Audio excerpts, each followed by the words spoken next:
Munatukera. Mheshimiwa Umburu, unatukera. Ulisema ukiwa pale Mombasa tukasikia. Kwa nini urudie tena na tena na tena? Wacha kukera sisi. Tunajua ya kwamba kiti ya naibu wa rais haiko wazi.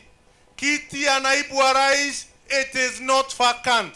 Iko na mtu ambaye anajua kufanya kazi yake.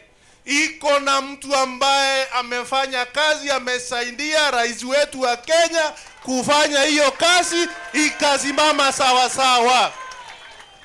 Hatuelewi kwa nini unarudia tena na tena. Ni kama hiyo kiti iko wazi, ni kama yule ambaye amekalia hiyo kiti ana nguvu, ana uwezo, na tunajua yeye ni profesa number 1. Tunajua yeye wakati alikalia hiyo kiti, serikali yetu ilikuwa ina yumba yumba.